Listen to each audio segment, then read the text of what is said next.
존경하고 사랑하는 우리 구독자 여러분 반갑습니다. 여러분의 천만 라디오 천혜자입니다. 이제 저녁 시간이 다가옵니다. 날도 어두컴컴해지네요. 벌써 이제 하루도 지나가는 것 같고 여러분 저녁 맛있게 드시고 천혜장이 또 이야기를 들으면서 식사하시면 소화도 잘 될 거예요. 한번 또 재미있는 이야기, 흥미로운 소식들을 한번 전달하도록 하겠습니다.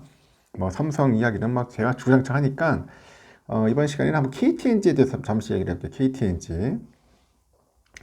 이 KTNG가 보니까 좀 언론 플레이를 좀 하는 듯한 그런 느낌이 드는 것 같은데 아주 웃기는 내용이 있더라고요.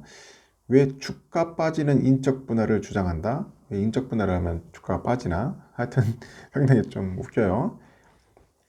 이런 말이 있어요. 보면 물감을 적절히 섞으면 아름다운 색이 만들어진다. 특히 미술 그림 그리시는 분들은 잘 알 겁니다. 하지만 욕심을 부려가지고 지나치게 많은 물감을 넣으면은 검은색이 돼버리죠. 그래서 채도하고 명도가 다른 물질들이 섞이면은 서로의 색을 잡아먹는 일종의 교란, 간섭 현상이 이제 발생해서 탁해진다는 겁니다. 최근에 그 KTNG의 주주 제한을 남발하는 행동주의 펀드의 그 주장이 이와 유사하다고 기자가 그렇게 썼네요. 행동주의 펀드. 주주 권익을 올리겠다는 취지를 이탈해서 오히려 주가에 악재가 될 수 있는 요구까지 하고 있다는 그런 지적을 있다고 하는데 다른 기관 투자자들에게도 투자 측면에서 볼 때는 적절치 않은 내용이 많다는 그런 반응이 나온다고 합니다. KTNG는 어떤 기업이냐? 여러분들 아실게요. 1987년에 정부 투자기관인 한국전매공사로 설립이 됐어요. KTNG가. 88년에는 7월에 그 한국 담배 시장이 완전 개방되는 거야. 그래서 89년도 한국 담배 인상공사로 사명을 변경하죠. 한국 담배 인상공사. 그 97년에는 주식회사로 이제 경영 체제가 변경이 돼요. 이후에 공기업 민영화 및 경영 혁신 계획 그 방침에 따라 가지고 1999년 홍삼 사업을 분리해 가지고 그 한국인삼공사를 출범시키고요. 2002년에는 민영화 방침에 따라서 한국담배인삼공사에서 주식회사 KTNG로 이제 상호를 변경을 했어요. 2002년 월드컵 때 KTNG. 최대 주주를 보니까 국민연금공단이야. 제가 전 시간에 얘기했죠. 국민연금공단이 한번 칼춤 출 것 같은다고. 21년 초반까지는 10% 이상 그 지분을 유지했는데 이 국내 주식 투자 비중을 막 줄이기 시작했어요. 국민연금에서. 그래서 KTNG 주식도 여러 차례 막 매각을 하더라고. 그러다 보니까 지분율이 한 7.44% 나는가 봐요. 7.44. 올해 9월 말 기준. 이 밖에 주요 주주가 누구냐? 이걸 때니까 미국계 자산 운용사 있어. 퍼스트 이글이라는 애들이 한 7.12% 갖고 있고 중소기업은행이 6.93, 우리사주조합 2.94% 이렇게 갖고 있는가 봐요. 이 퍼스트 이글을 비롯해 가지고 블랙록, 뱅가드 등 외국계 투자자의 지분이 43%야. 43%. 외국계들이 많이 갖고 있다 보니까. 의결권에는 반영되지는 않지만은 자사주가 또 있어요. 자사주 1731만 주 정도가 있고 지난달에는 주주 환원 차원에서 한 370만 주를 더 사겠다고 이제 밝힌 바도 있습니다. 아주 재미있는 기업이죠. 보면은 KTNG는 그 국내 시장에서는 압도적인 1위를 차지하고 있어요. 관련 담배 시장에서 3분기 말 점유율이 65.2%야. 65.2%.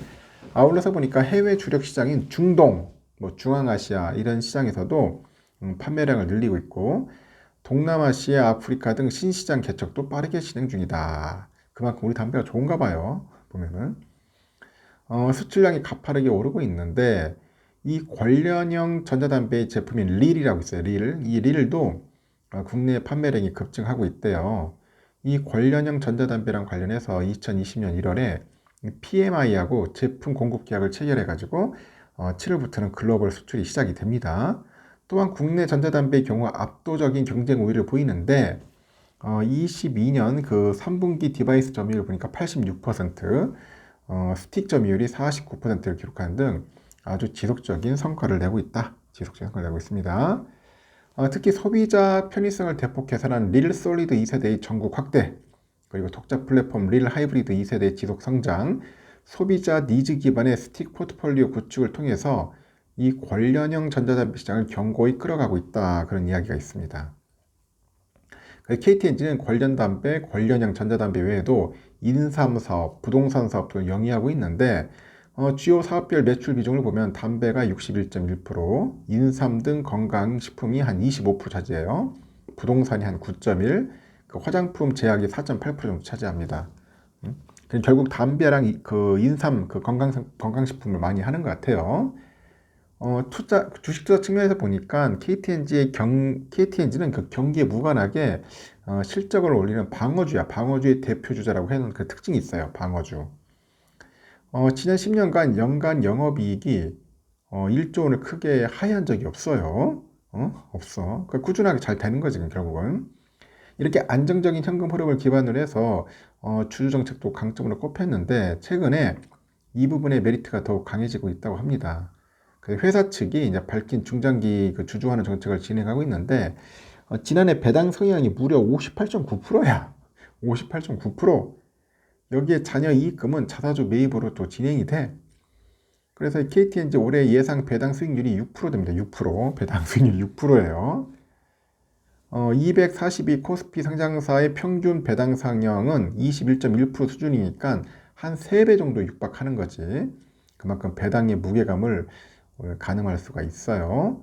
그러나 여기서 볼 때는 게 이 행동주의 펀드들이 KTNG의 그 주주 정책은 물론이고 경영 방향과 미래 전략에도 문제가 많다 이렇게 막 주장하는 거야. 문제가 많다. 국내에서는 그 안다 자산 운용이 있고 해외에서는 이상현 그 전 칼라일 한국 대표가 얼마 전에 설립한 게 있는데 그 플래시라이트 캐피털 파트너스 같은 이런 게 있어요. FCP라고 하는 것 같아요. 약자로. 이런 캐피털 파트너스가 공격 대열을 형성해 가지고 있어요. 이들이 요구하는 이슈는 무척 다양한데 내용은 일치한다. 아까 그 FCP가 뭐냐? 지난 10월 KTNG 이사회에 발송한 서한에 KGC 인삼공사 인적 분할해라. 그 관련형 전자담배 릴 글로벌 전략 수립을 요청했고 비핵심 사업을 정리해라. 유보 현금의 주주 정책 추가 활용 그리고 사회이사 선임 등의 주주 제한 그 내용이 담겼고요. 그리고 이는 그 안다 자산 운용에서도 거론한 부분인데 요구가 받아들여지지 않는다고 생각한 것인지 FCP가 이달 9일 주주들을 대상으로 한 온라인 설명회를 열어서 목소리를 높였다. 그런 겁니다. 이 간담회 보니까 FCP 이 대표가 그 KTNG 경영진이 성과급 대신에 스톡옵션을 받도록 해서 주가 부양에 신경 쓰도록 하고 KTNG 관련형 전자담배 릴을 정식으로 해외 유통해서 그 매출 비중의 50%까지 끌어올려야 한다고 언급을 해요. 그 릴의 해외 유통은 경쟁사인 그 필립 모리스가 담당하고 있는 또 보니까 필립 모리스가 그러니까 이거를 직접 해야 한다는 거야. 왜 필립 모리스를 통해서 하냐? 직접 해라. 아울러서 전자담배 해외 매출액과 이익도 세부적으로 공개해라. 뭐 그렇게 얘기를 합니다. 뭐 내용을 보니까 뭐 괜찮은데 내가 볼 때는 투자 괜찮은데 왜 그러지? 참 이해가 안 갑니다. 행동주의 펀드들이 뭐 나름대로 옳은 소리 한 것 같아요. 투자은행 업계에서는 이들의 주장이 과하다는 평가가 나온다는데 뭐가 과하지? 일단 배당 요구에 대해서 기업을 거덜내는 수준이다 그런 비판까지 하는데 지난 11월 안다 자산운용이 KTNG에 보낸 서한에 기존 배당을 유지하면서 이에 더해서 앞으로 3년간 매년 추가로 5천억 원을 배당과 자사주 매입에 쓰라는 내용이 담겼던 겁니다.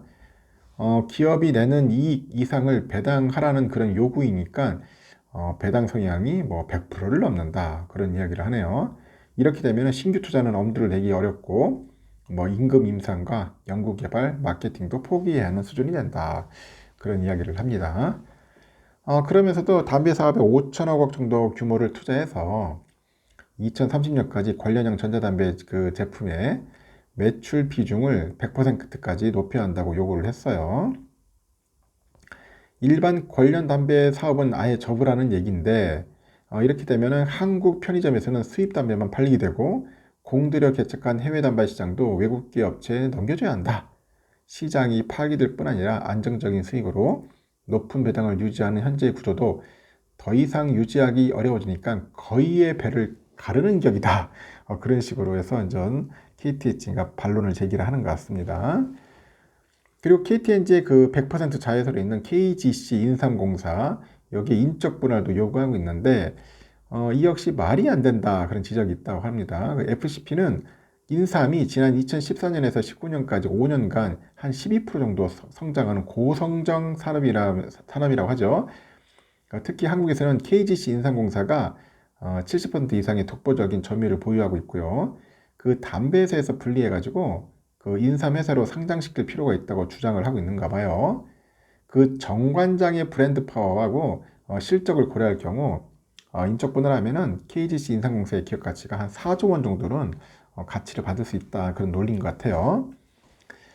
그러나 시장에서는 오히려 KGC 인삼공사의 인적 분할을 악재로 보는 분위기라는데 한국거래에서 보니까 올해 인적 분할을 발표한 기업 13곳 가운데 인적 분할을 발표한 이사회 결의일 다음 날에 주가가 오른 곳은 코오롱 글로벌 단 한 곳에 불과하다.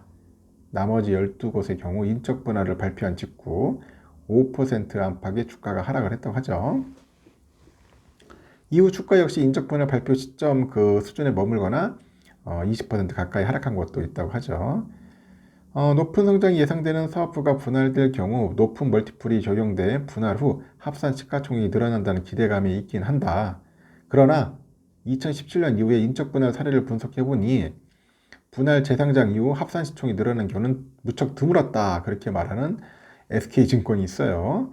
그래서 인적 분할이 주로 지주회사 전환 과정에서 사용되는데 지주회사의 멀티플 하락폭이 사업 그 자회사에 대한 멀티플 상승폭보다 크기 때문이다. 그래서 인적 분할 재상장 후 3개월 주가 상승 기업은 37%, 하락 기업은 63%에 달했다는 지적이 있어요.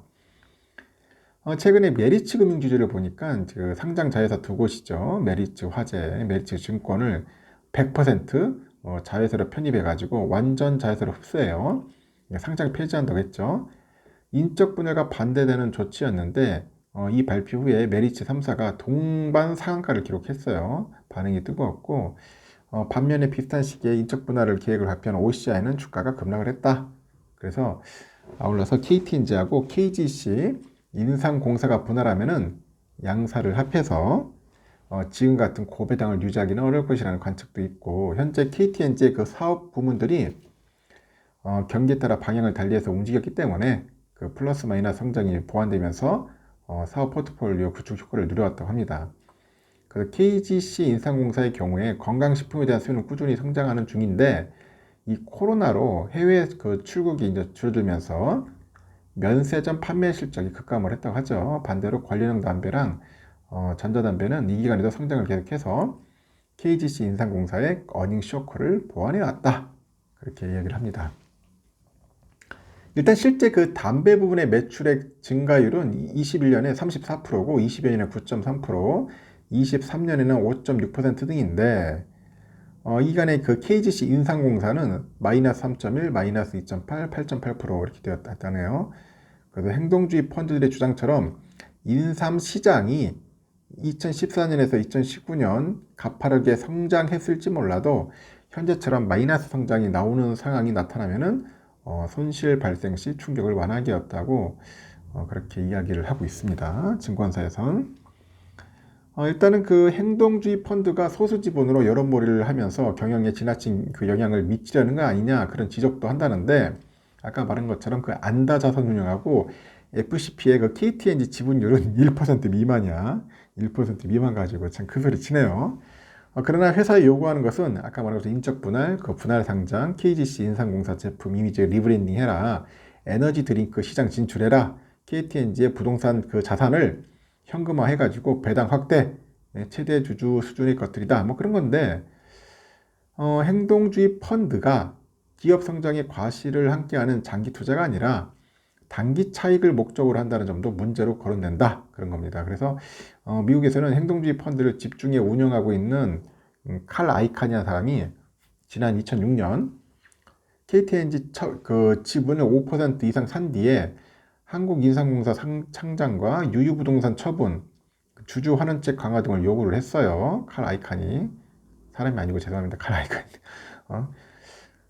이외에 그 주당 6만 원의 공개 매수를 제한하고 주식 매집에 나서는 등 공격적인 행보를 보이는 모양새를 보였는데, 그러나 KTNG가 제시한 마스터 플랜에 합의하면서 1년여 만에 보유 지분을 분산 매각해가지고 한 1,500억 정도 가량 차익을 얻은 뒤 한국을 떠났다는 거죠. 칼 아이칸이. 이렇듯 KTNG 지분을 보유하고 있는 그 자산운용사 관계자는 KGC 인상공사의 그 실적 성장과 해외 수출 확대는 KTNG가 있었기 때문에 가능한 충격도 있고 이를 좀 간과하고 있는 듯하다. 그 정관장 수출 지역을 보니까 KTNG가 일반 전자담배를 납품하면서 다져놓은 그런 수출선이 있겠죠. 상당 부분 겹치는데 이는 KTNG의 후광 효과가 크다고 볼 수 있다고 언급을 하네요. 이어서 KGC 인상공사 인적 분할에 대해서는 대부분 기관 투자자들이 부정적인 평가를 내리고 있는데 장기적으로도 KTNG 주가에 좋지 않을 것이다. 그렇게 말하면서 현재로서는 행동주의 펀드들의 액션에는 선을 두고 거리를 유지한다는 입장이다. 그런 것 같습니다. 그래서 지금 KTNG랑 그 아까 말한 것처럼 행동주의 펀드들 간에 그래서 무슨 알력 싸움 뭐 그런 게 있는 것 같아요. 지금 보니까. 근데 행동주의 펀드들이 요구하는 내용들도 어느 정도 좀 합리적인 게 있어요. 내가 볼 때는 좋은 점도 있는데 너무 또 간섭을 해버리다 보면은 기업도 운영하는 입장에서 상당히 또 타격을 할 수도 있겠죠. 적절선에서 잘 맞춰가지고 전 그래 기업이라는 게 수익을 남기면 그 수익을 가지고 배당도 많이 주고 그리고 말 그대로 뭐 자사주도 소각하고 매입해서 뭐 그런 건 좀 필요하다고 생각을 합니다. 그리고 어느 정도 일정 금액은 확보를 해야겠죠. 만들어 가지고 또 R&D에다 또 투자를 해야 하니까 이제 그런 부분들이 잘 이렇게 뭔가 운영을 했으면 좋겠어요. KTNG 자체 내에서 뭐 1% 미만의 행동주의 펀드들한테 끌려다닐 게 아니라 KTNG가 한번 내실 있게 잘 운영을 해야겠죠. 이 관련된 이 KTNG에 투자하는 분들 꽤 많아요. 의외로 아까 배당이 한 6% 정도 됩니다. 그러다 보니까 이 배당 차원에서 많이 투자를 하시는 것 같더라고요. 하여튼 관심 있는 분들은 한번 살펴보십시오. 뭐 KTNG가 좋은 기업이니까 저는 그 KTNG 옛날부터 많이 봐왔는데 한국에서 참 찾아보기 드문 기업이죠. KTNG 관련된 이야기였습니다. 여기까지 하고 다음 시간에 또 다른 내용으로 여러분들께 다가서도록 할게요.